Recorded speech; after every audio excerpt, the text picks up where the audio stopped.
The drum called my name at night, clear as a human voice, and that was when I knew something was wrong. I grew up in a small town where everyone knew the sound of drums. Drums were normal. They spoke at festivals, weddings, and funerals. But this one was different. It didn't play rhythm. It spoke words. I was there when it happened, so I'll tell it how I saw it. I lived with my uncle in a compound near the old market. Behind the market was a small shrine house that nobody used anymore. People said it belonged to an old drummer who died years back. The place was quiet, dusty, and forgotten. Kids were warned not to go near it. One evening, a group of men brought out a big drum from that shrine house. They said they were cleaning the area and found it inside. The drum was tall, dark brown with tight skin stretched on top. It looked old but strong. My uncle was there. He was a carpenter, and they asked him to help fix the stand. I followed him because I was curious. An old man named Baba Sadiq warned them. "Leave that drum," he said. "It is not for play." The men laughed. One of them said, "Baba, everything is not juju." They carried the drum to the village square. That night, the drum was played for the first time. First it sounded normal.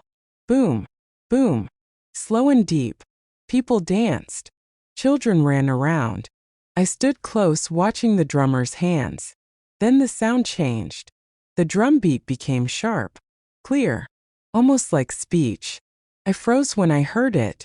"Go home." I looked around to see who spoke. No one was talking. The drummer was still playing. Again the drum spoke. "Go home now." People stopped dancing. Someone laughed nervously. Others looked confused. The drummer stopped and said, "Did you hear that?" Nobody answered him. They blamed the sound system nearby. Someone said it was an echo. Another said it was just the wind. They continued. That was a mistake. The drum started calling names. My name came third. I swear on my life I heard it clearly. Kunnal. My legs went weak. That was my name. Not common. Not shouted. Spoken calmly. My uncle grabbed my arm. "Let's go," he said. As we walked away, the drum kept talking behind us. It wasn't shouting. It was calm, like someone warning people one by one. That night, nobody slept well. Around midnight, the drum started again. There was no drummer. The sound came from the square on its own. Boom, boom. Then words. Thief. Liar. Blood on your hands. People came out of their houses with lamps and phones. The drum was there, standing alone, beating itself. The next morning, something worse happened. A man named Tund was found dead near the river. He was one of the men who laughed at Baba Sadiq. People whispered that the drum called him a thief the night before. Fear spread fast. Elders called a meeting. Baba Sadiq was invited. He told us the truth. The drum belonged to a famous town drummer who could speak with it. He used it to warn the village of danger. Before he died, he swore that the drum would speak on its own if taken from its place. The elders argued. Some believed. Some didn't. They decided to return the drum to the shrine house. That afternoon, my uncle and I followed them again.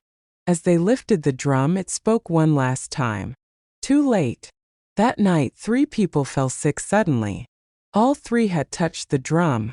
One of them was my uncle. I sat by his mat, scared and angry. By morning, the elders acted fast.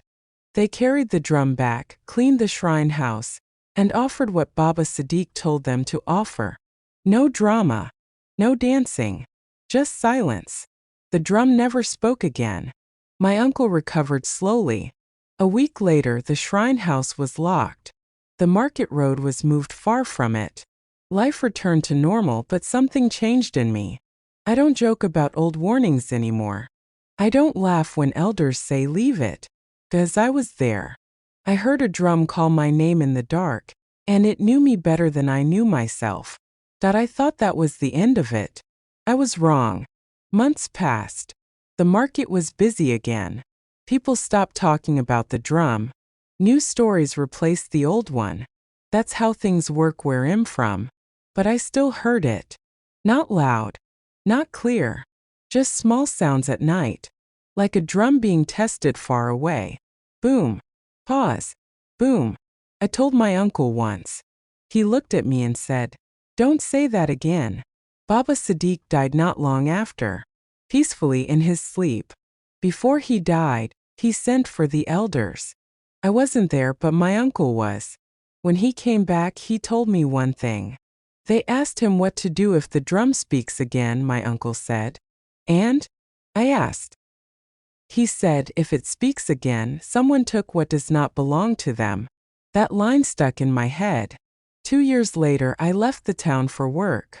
I didn't look back much. Life in the city is loud. You don't hear drums there. Then last year I came home for a burial. That night, while lying on my old bed, I heard it again. Clearer this time. Boom. Boom. Not from the market. From behind our compound. I sat up sweating. Then it stopped. The next morning, news spread fast. Someone broke into the shrine house. The lock was forced. The drum was gone. No one knows who took it. But since that day, strange things keep happening to people who deal in stolen goods in our town. Sudden sickness. Bad dreams. Confessions that make no sense. As for me, I don't stay outside late when I visit. I don't follow sounds at night. And any time I hear a drum beat that sounds too clear, too sharp, I remember one thing. Some things are not stories. Some things are warnings. I didn't plan to tell anyone this next part, but since I was there, I'll say it. 3 days after the drum went missing, my cousin Sola came to me at night. His face looked thin, like he hadn't slept. He whispered, "Colonel, I think I know who took it." I asked him who. He shook his head. I can't say it loud. We sat outside, far from the house. He told me one of the boys from our area had been bragging in the city. He said he found an old cultural drum that collectors would pay good money for. He said the drum talked when you played it like a trick. When Sola said that, my chest felt tight. That same night, the drum spoke again. Not in the square. Not in the shrine. Inside my head. I was awake. I wasn't dreaming. It didn't shout my name this time. It said, "You heard me before." I covered my ears, but the sound didn't stop. The next morning, we heard the boy was missing. His room was empty. No blood. No sign of struggle. Just silence. People searched. They found his phone near the river. The last video on it was strange. He was laughing, recording the drum. In the video, the drum was quiet. Then it spoke. The video ended there. Till today, the drum has not been found. Some say it was buried deep in the forest. Others say it went back to where it belongs. All I know is this. Drums don't talk for fun. And when they call you, it's not to entertain you. It's to remind you that some things were never meant to be taken. After that boy went missing, the town changed again. People stopped going near the river at night. No one played drums after sunset. Even during festivals, they used speakers instead. The elders didn't argue this time. Everyone had seen enough. Before I returned to the city, my uncle took me aside. He said, "If you ever hear it again, don't answer. Don't follow. Just stay where you are." I asked him if he thought the drum was evil. He shook his head. No. It only speaks the truth. People just don't like to hear it. On the day I left, I passed the old shrine house. The door was broken, the inside empty. For a moment, the wind moved through the trees, and I felt that same fear in my chest. I thought I heard a soft beat. Just one. I didn't stop to listen. Till today, anytime I hear a drum beat that sounds too clear, too close, I remember that night when a drum called my name like a human voice. And I know some stories don't end. They wait. If you find the story interesting, like and hit the subscribe button for more.